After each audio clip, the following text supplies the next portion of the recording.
Everyone, welcome back to Apollo Art Analysis. This episode we're going to be checking out a piece by the established 3D artist known as SageDog Studios. This episode we're going to be talking about this incredible grand scale here. We're going to talk about the path of the lone hero, and we're also going to talk about the kind of immense realism of the digital rendering. So let's jump right into it. So whenever you first see this work, you're met with a lone subject standing here in this really grand kind of titanic entrance here. Certainly leaves you speechless in that first introduction. This grand scale just dwarfs us instantly.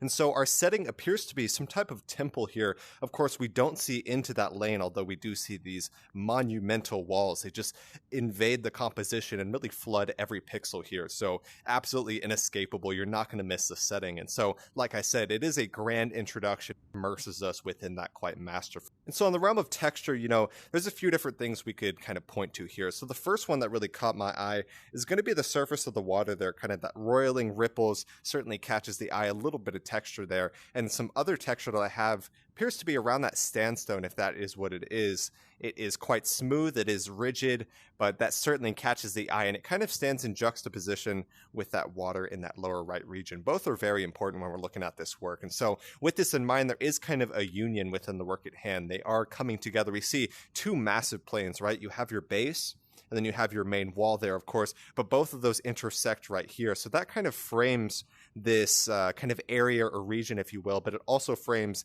the area of the lone subject. You'll also notice not only does the convergence of those two planes frame the subject, but also kind of this light on dark contrast, right? Most of the scene is dark. It kind of fades away into that misty background, but that also frames the main subject. So that emphasizes the placement as well as kind of the visual impact of our subject for sure. So all very important when we're looking at this work. And so like I said, we see a subject here and we appears to be in this kind of candid act of discovery, right? Standing here, kind of taking it in, almost looking down that hallway. And with this in mind, you're likely going to wonder what is down this hallway, right? We don't have a perspective here. We're kind of at this weird angle, right? We wish we had the perspective of that lone character. Maybe we can see exactly what that person is looking at, but there's no doubt this grand sense of scale really conveys kind of spiritual or divine status of the work at hand, right? This is a divine destination, whether it's a sense of scale, whether it's these kind of sense of order and union, what appears to be a river next to it.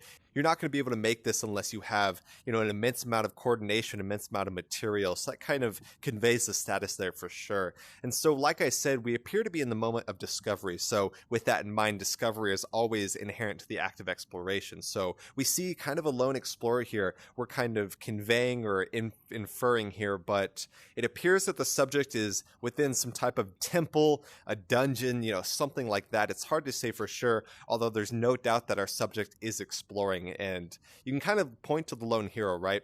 The lone hero goes out into the unknown and hopefully to bring back something to the tribe. And then, of course, the lone hero is either going to perish or, of course, become successful and bring something back. So you can draw so many different metaphors from that, whether you're kind of going out into the frontier to meet new people, whether you're going out of your comfort zone into new skills, whether you are, talking to people that you don't necessarily agree with. There's always exploration to be found, especially out in the unknown. So anything that we don't know is the unknown, which is just vast. So we certainly see this here. It almost feels like he's reached this final destination, maybe the one that the subject has always been looking for. Of course, we're just inferring here kind of what is going on, right? But we see the lone hero. Looks like it has some type of armor. It's hard to say for sure, but this immense scale, of course, it immerses us straight within the work at hand, and it just leaves us speechless in that final impression. And so, like I said, divine destination, whether it's scale, whether it's a sense of order, whether it's this kind of sacred geometric order, there's so many different things we can really point to here. And so this was made in the digital rendering medium of expression. And I actually have another work from the original artist we're going to look at here, but you can see just the immense realism of the digital rendering, right?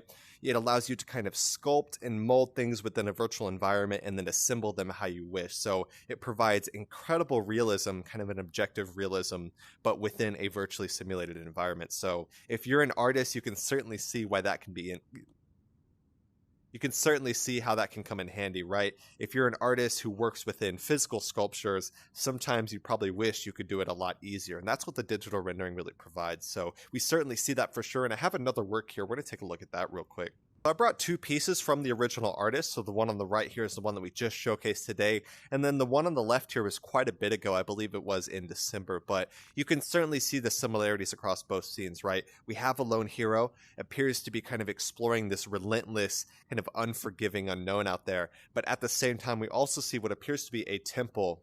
So we certainly see that in both works as well. And then we see this grand sense of scale, right? It certainly dwarfs the viewer. So lone hero, grand sense of scale, a temple setting out in the kind of treacherous unknown. There's a lot of different things we can draw here. So amazing work by the original artist, SageDog Studios. Of course, in the digital rendering, like we just mentioned, incredible realism. It could almost perceive like it's a real place. Of course, on the left, you're probably going to think this is more fantasy, but if we look at the piece on the right, I think someone could be deceived into kind of thinking that's a real place. So, they look at that and they think, oh my God, I wish I could go there, right?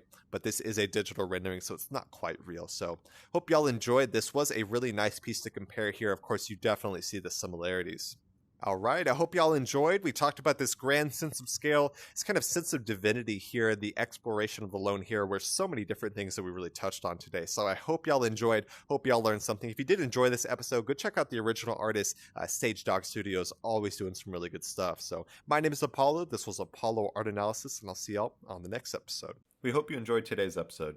If you'd like to support our work directly, please check out our Apollo community tokens. Apollo Art Exchange is an ecosystem of art appreciation which elevates artists each and every day. Thanks for listening.